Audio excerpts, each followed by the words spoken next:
Dito naman tayo sa kanan. Ay, parang mali ata yung sabi ko kanina. Bahala na lang kayo mag-intindi sa akin, guys. Basta feel kong maglinis ng kuko ngayon.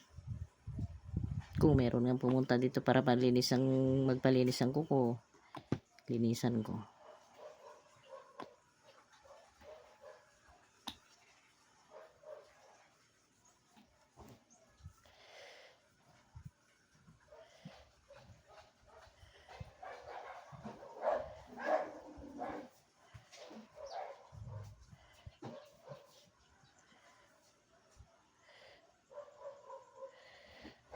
Sabi ng aking maliit, maglaba ako.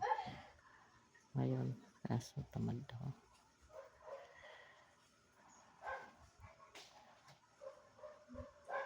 Pag sinabi na ng katawan ko na hindi magandang pakiramdam, dati kinokontra ko yon, ini-ignore ko lang. Pero dahil nga meron akong ibang nararamdaman, ang hirap na.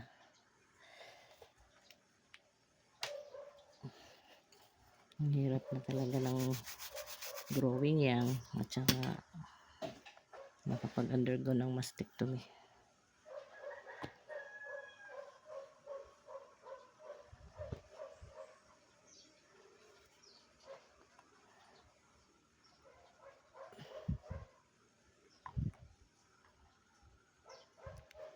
Ang mga kamay ko matataba, no? Ay kasi mga kamay, I mean mga daliri. Dalawa lang palang kamay. Sa bagay plural na yan.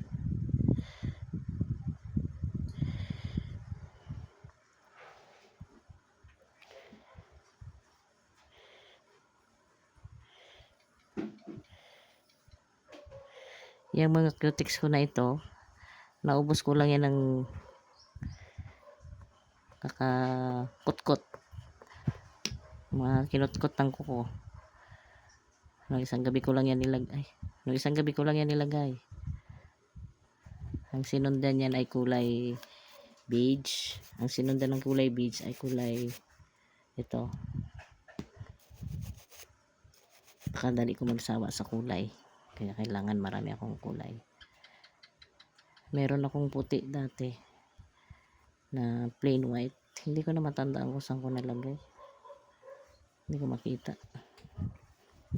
So wala akong makita doon sa tindahan na binilihan ko nitong mga Blabbing Cutics.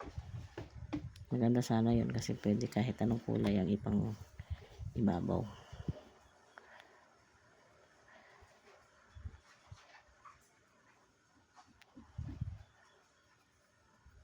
Kung gusto nyo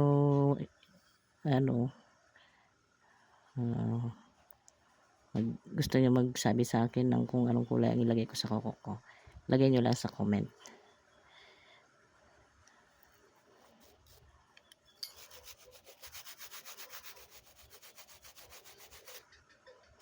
Kasi baka sunod na araw iba na namang kulay ang nilagay ko.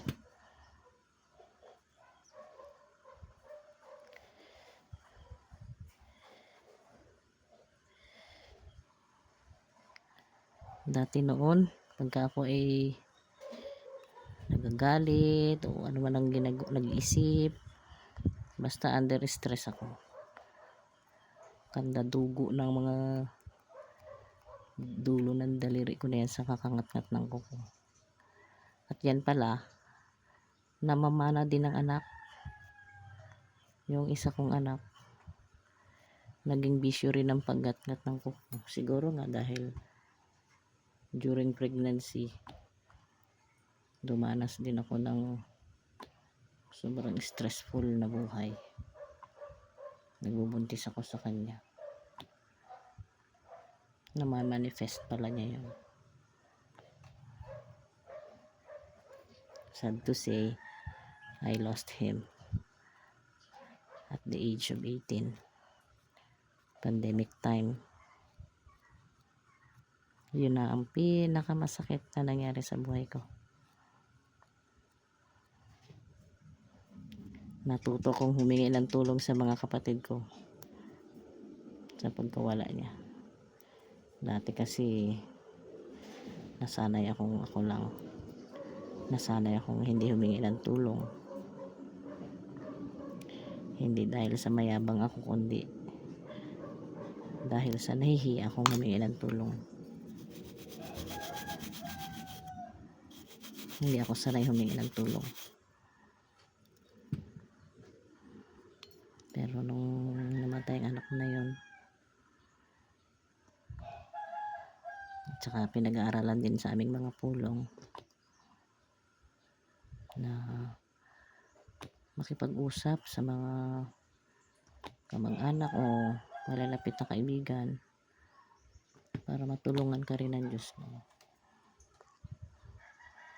maibsan kung ano man yung nadarama.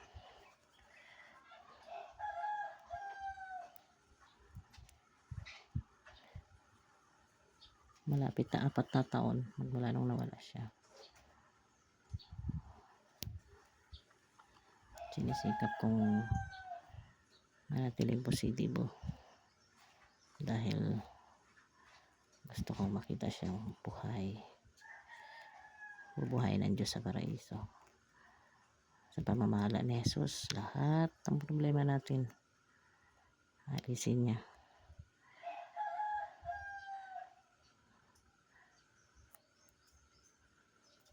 Maraming re-referin sa akin pagka bagong kaayusan na.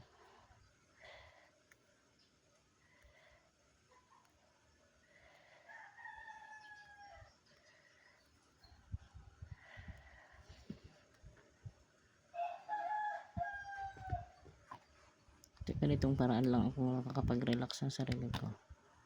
Linis ng kuko. Ang isa ko pang libangan, pagkanta. Kaya lang, sumali ako sa wising noon. Enjoy naman ako, kaya lang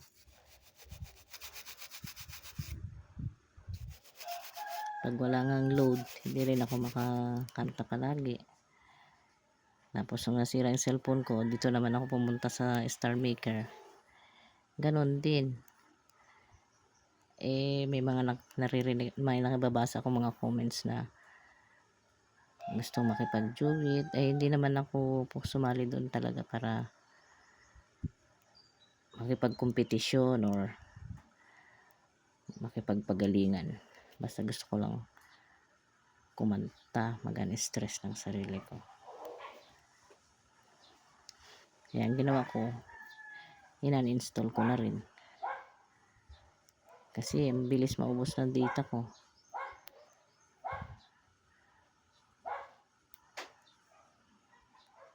At least ito kung naglilinis ako ng kuko, gumastos ako, nakikita ko yung resulta. Ito parang nakadikit kasi yung cutex doon sa dulo. Yan. Hirap na alisin. Yan.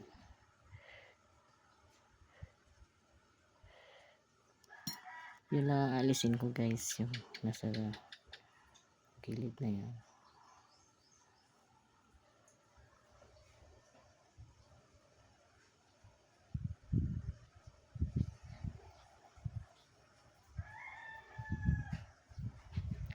Ignore nyo na yung mga imperfections sa gilid. Importante matanggal lang yung mga obvious talaga. Ayan, kapareho yan yung dry skin na yan na nakalabas na. Yun lang alisin natin. Kasi kapag nagtanggal tayo ng ingrown dito sa gilid na yan, umpisa na yan. At ang tendency, liliit yung kuko natin, lalo na kapag nagbawas tayo ng kuko sa gilid. Noon kasi naging bisyo ko rin na magpalinis ng kuko sa mga manicurista. Ay napapangitan na ako sa kuko ko. Sabi ko, parang lumiliit yung kuko ko. Kaya matagal ako hindi nagpalinis ng kuko. Ay dahil nga kasi ako, yung isang tingin lang natututunan ko na agad. Pinapractice ko na yung sarili. Kaya lang, ang pinakamatagal kong bisyo na hindi ko talaga naalis, ang magngat-ngat. Kaya struggle ako bago makapahaba ng kuko. Nakapahaba lang ako ng kuko nung after kong maoperahan 2021.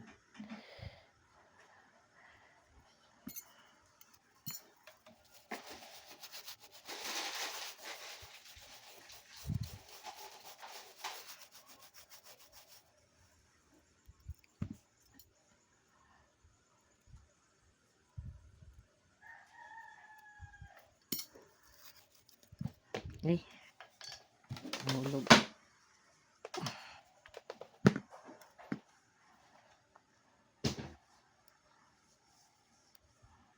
Ito yung cutex na rin dito. Ano yan, paglagay ko nung nakaraan na awas-awas.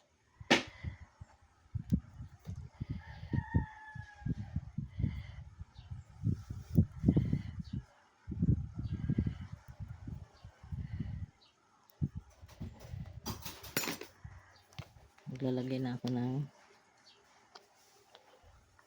kunyari pampakulay ng kuko para masabing naglinis ako ng kuko, pero ang totoo, kung mga professional ang titingin, hindi sila masasatisfy kasi hindi naman talaga professional ang bumira, at saka hindi ko kailangan ng sobrang maganda. Ang pinakang importante sa akin, mapagbigyan ko ang sarili ko. Cutex ang bago.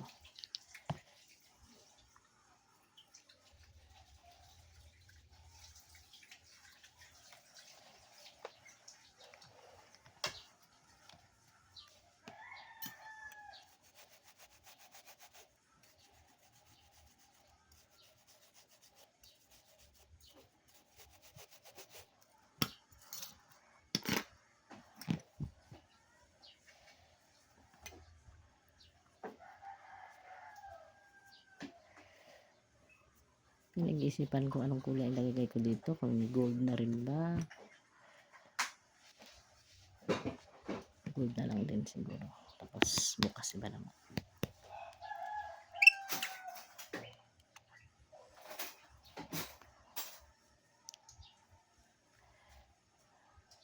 Bili kayo na ganitong cutex, maganda yung may glitters na siya agad. Tsaka itong cutex na to, nagustuhan ko to agad pagkakita ko eh. Kasi iba-iba yung design ng kanyang glitters. May pahaba, may pabilog, may gold, may puti. Yun ang color combi niya, puti at saka gold.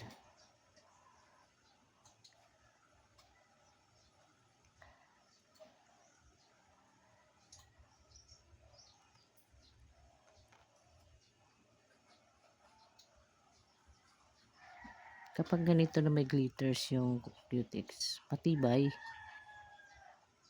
Kahit isang coat mo lang siya, pwede na. Pero ako yung iba, dinodoble ko kasi kapag kaunti yung nakita kong naiba na design doon. Kasi nga, iba-iba yung quantity na nakukuha doon sa paghugot mo ng ayan.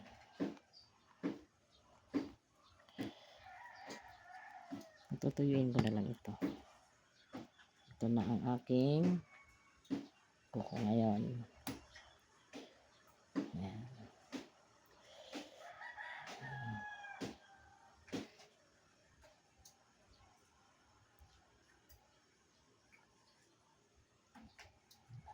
Yan ang finished product ng mga kukong ng mga daliri na matataba. Thank you.